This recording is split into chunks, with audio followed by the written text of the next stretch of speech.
Welcome to How You Livin', a transformative podcast featuring best-selling author, inspirational speaker, and minister, Dr. Rick Rigsby. And now, Dr. Rick.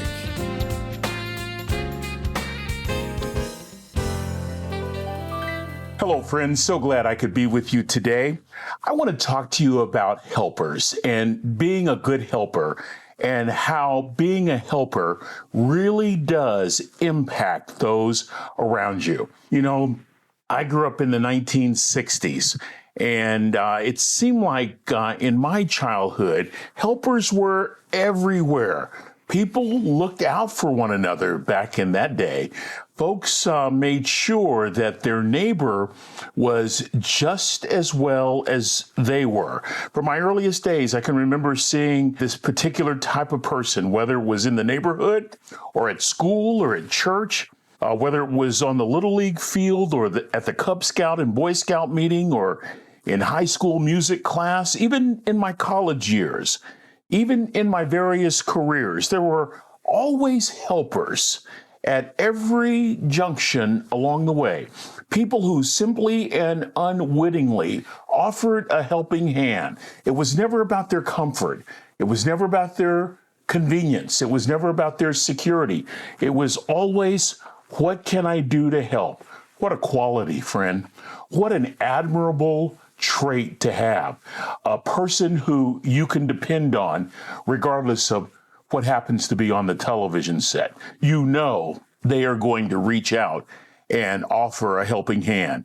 You know, that's a very powerful value. It reminds me that values are the fundamental beliefs that guide our attitudes and our actions and our behaviors. Values represent the motive behind the action.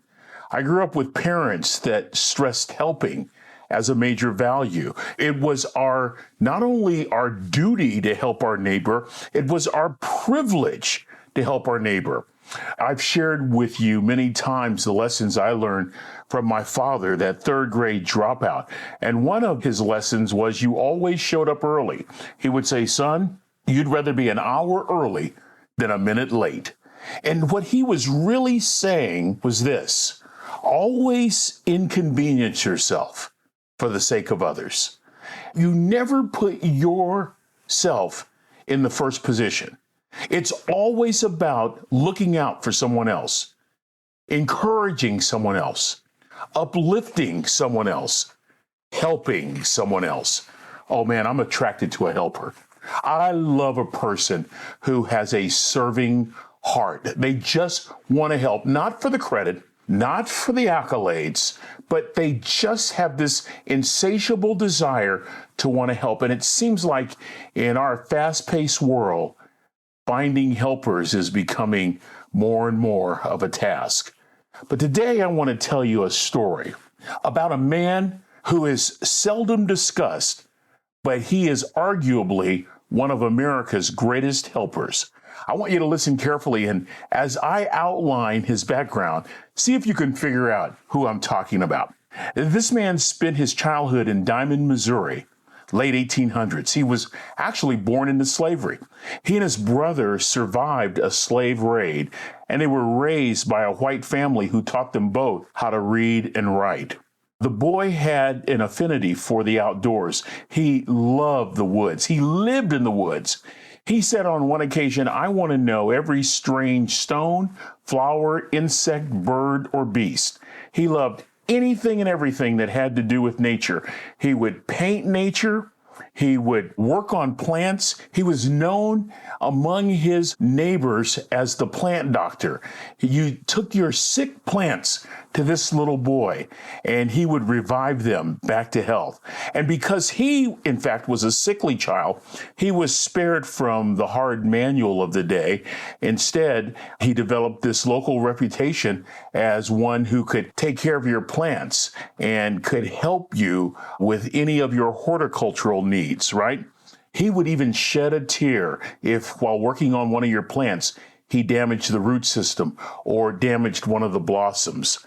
Southern racism prevented this boy from attending public schools in his community, so he would have to hitch a ride or walk for miles to go to one of the Negro schools in neighboring communities. But he always thought if he could get an education, that would be his ticket. And he eventually graduated from high school. Eventually, he would enroll at Iowa State Agricultural College, which is now Iowa State University.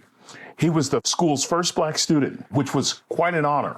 Even though he could not eat meals in the dining room or board with the other students, he thought these were minor inconveniences in light of the prize. The prize was an education, so he endured. He ate with staff who were also African Americans, and he accepted the benevolence of other people, like a professor who allowed this young man to sleep in his office. He would collect discarded school materials and clothing, and he would revitalize them for his own use. And boy, did he excel in his studies. He even published a couple of articles for the Iowa Horticulture Society. He gained a reputation on campus as being the green thumb boy. He made many good friends. He even held a campus-wide Bible study. And by 1824, 20 years since setting out alone to pursue his education, this young man earned a bachelor's degree in agriculture and was so respected by his professors, they encouraged him to pursue his master's degree at Iowa State, where he also taught classes. Have any idea who I'm talking about? I bet many of you do. It was about this time when this young man received a letter that would change his life. Booker T. Washington had started a school in Tuskegee, Alabama, called the Tuskegee Institute. And President Washington sent a letter to this young scientist saying, "Why don't you join my faculty and let's change the world together? I want you, young man, to start an agricultural department." And although Tuskegee couldn't offer him the salary Iowa State did, this young man chose to sacrifice personal comfort and wealth to help educate African American students. His name? George Washington Carver. Carver's entire life thus far had been dedicated to the pursuit of education and seeking anyone he could help along the way. Tuskegee would give him that opportunity and would eventually place him on a global stage. When he got to Tuskegee, he had painting equipment. He had other kinds of science equipment that he had been able to gather along with his personal belongings. And Tuskegee gave him 2 dorm rooms, one for sleeping, one for storage, and the generous salary of $1,000 per year. Carver set out to teach science to Negro students and never looked back. Not only was Carver becoming a world-class scientist, he was on the forefront of recycling. For you see, I love this part of the story. He would go to scrap piles where he would find old hubcaps. Those became specimen trays. Old glass milk containers became beaker bottles. He used everything he had. He did everything he could to help his fellow man. You know that he made a lot of inventions from peanuts, but he made a total of over 300 inventions, not just with peanuts, but from sweet potatoes and even from soybean. He invented things from soap to shaving cream. In fact, friends, George Washington Carver helped save the economy of the South when ruts in the soil threatened crops, when soil became depleted from the repeated planting of cotton. Carver suggested that farmers plant sweet potatoes and peanuts to replenish their fields. To help compensate for a rubber shortage during World War II, Carver invented a synthetic rubber compound to offset the shortage. Apparently, automobile mogul Henry Ford made several trips to Tuskegee in an effort to convince Carver to move to Michigan and work for him. I recall one story where Ford offered Carver a blank check and said, "Together, we'll change the world." But Carver stayed right there, mindful of the fact that it took him years to gain access into a university. And now he had these university students in his classroom, and he was going to show them how education could prepare them for a lifetime of helping other people. And oh, did his students love him. And oh, did he love to help his students. In fact, George Washington Carver, never married, died January 5th, 1943.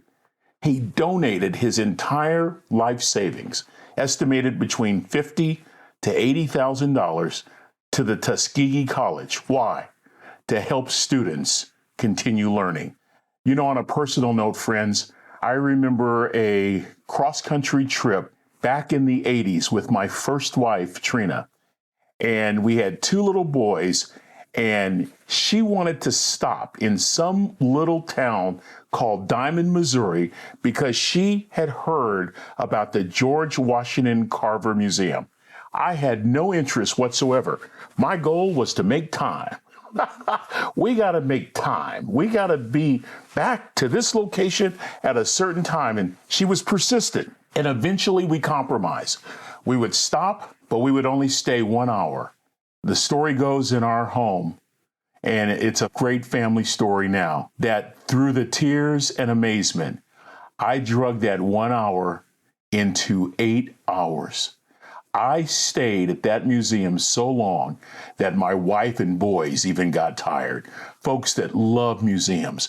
I couldn't get enough. In fact, I signed up to be a member of the George Washington Carver Historical Society.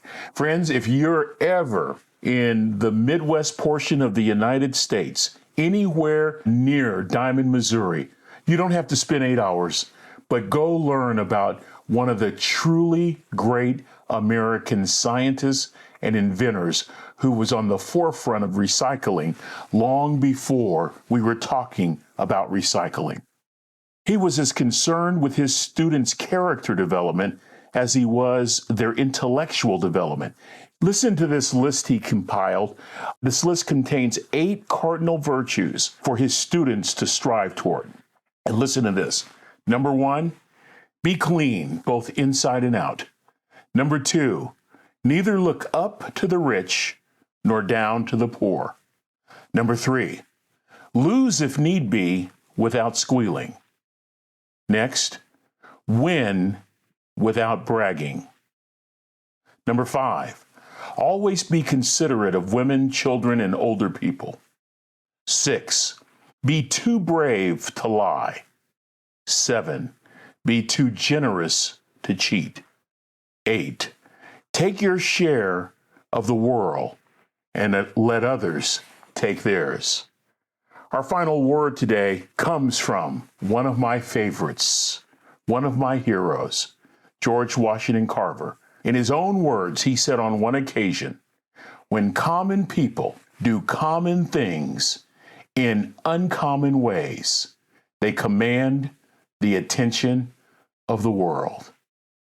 I salute you, George Washington Carver. May you rest in peace. And thank you for not only teaching us to use what we have, but also by giving us a lasting example of the impact one can make when they choose to help others. Let's think about that for a few days, friends. Oh, I so enjoyed this moment to talk about a great, great American. And until we meet again, this is Dr. Rick, asking you the most important question I can ask today. How you living? Are you ready to make an impact in your world right now? Do you want to stop existing and start living your best life right now? Dr. Rick wants to give you the first chapter of his best-selling book, Lessons from a Third Grade Dropout, absolutely free. Just go to www.rickrigsby.com/free gift to get the print or audiobook right now. This is thepodcastfactory.com.